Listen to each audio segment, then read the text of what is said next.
Assalamualaikum warahmatullahi wabarakatuh. Nama saya Wanda Ramadita Salsabila dengan NIM 13122001119. Di sini saya mau menjelaskan tentang pembelajaran hukum cyber, yaitu cyber law, hukum dunia maya atau virtual world law, hukum teknologi informasi, law of information technology, hukum telematika, cyber law. Cyber law adalah keseluruhan asas-asas, norma atau kaidah lembaga-lembaga, institusi-institusi dan proper yang mengatur kegiatan virtual yang dilakukan dengan menggunakan teknologi informasi dan komunikasi. Cyber law yaitu hukum yang mengatur aktivitas di dunia maya atau kejahatan dunia maya melalui jaringan internet. Asas adalah jantungnya hukum, sehingga apabila diingkari maka akan matilah hukum atau aturan negara yang menyebabkan konflik sosial dan persengketaan. Yang dapat dirugikan di cyber ini orang pribadi, badan hukum, dan negara. Organisasi internasional, satu Organisasi for Economic Cooperation and Development tahun 1883 dan tahun 1885. Satu itu memasukkan, mengubah, menghapus, dan atau menyembunyikan data komputer atau program komputer dengan untuk melakukan atau sesuatu yang bernilai lainnya transfer dana secara ilegal. 2. Dengan maksud untuk melakukan pemalsuan hampir semua data elektronik. 3. Dengan maksud untuk mengganggu sistem komputer atau sistem telekomunikasi lainnya seperti penyadapan HP, chat, atau lokasi seseorang. 4. Pelanggaran hak eksklusif atau program komputer yang dilindungi yang dilakukan dengan sengaja untuk kepentingan komersial, misalnya pendaftaran haki bagi penemu atau pencipta sesuatu untuk dilindungi atas hak ciptanya. 5.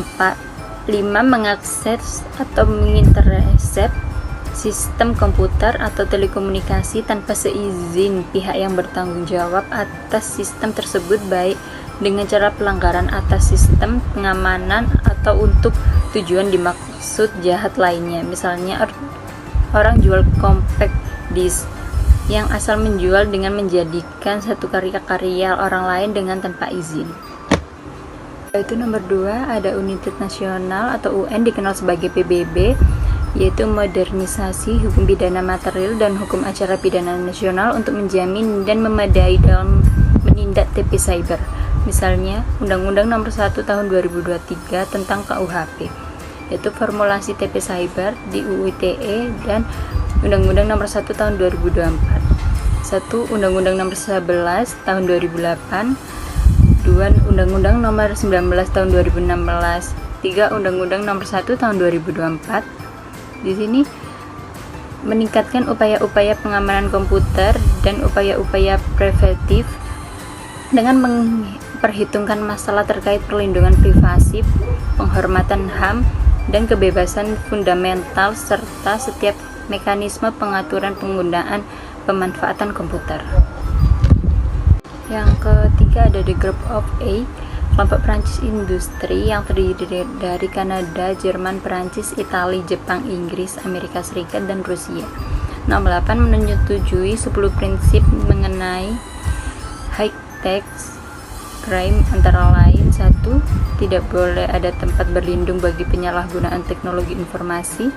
2. Penyediaan dan penuntutan atas pelaku kejahatan high-tech internasional dilaksanakan koordinasi seluruh negara yang berkepentingan terlempar dari wilayah hukum mana kerugian yang ditimbulkan. 3. Aparat penegak hukum harus terlatih dan diperlengkapi atau dipersiapkan untuk menangani kejahatan high-tech. 4.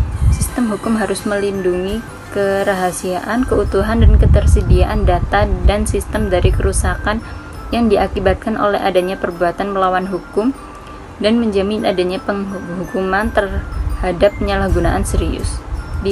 Sistem hukum harus memungkinkan pengamanan data elektronik dan akses yang cepat terhadap data elektronik, yang kerap sangat penting bagi keberhasilan investigasi kejahatan.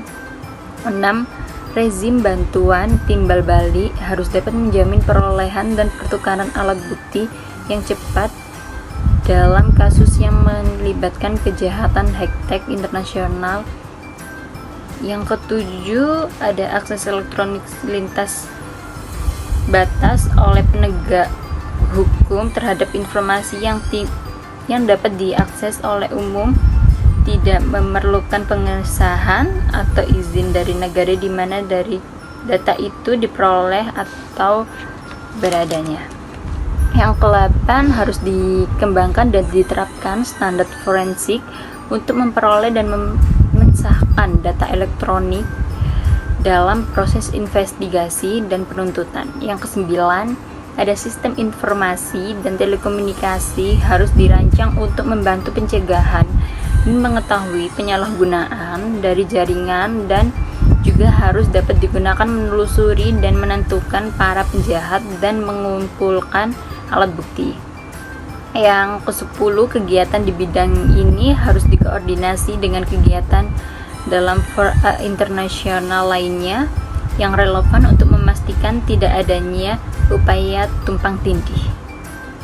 Keempat, ada Council of Europe, yaitu tindak pidana cyber terkait 9 jenis tindak pidana cyber yang dikelompokkan dalam 4 kategori tindak pidana, yaitu kelompok pertama tapi terhadap kerahasiaan konfidensial, integriti dan ketersediaan data dan sistem komputer terdiri dari illegal access, pasal 2, illegal interception, pasal 3, data interference, pasal 4, sistem interference, pasal 5, dan misuse of the weak, pasal 6.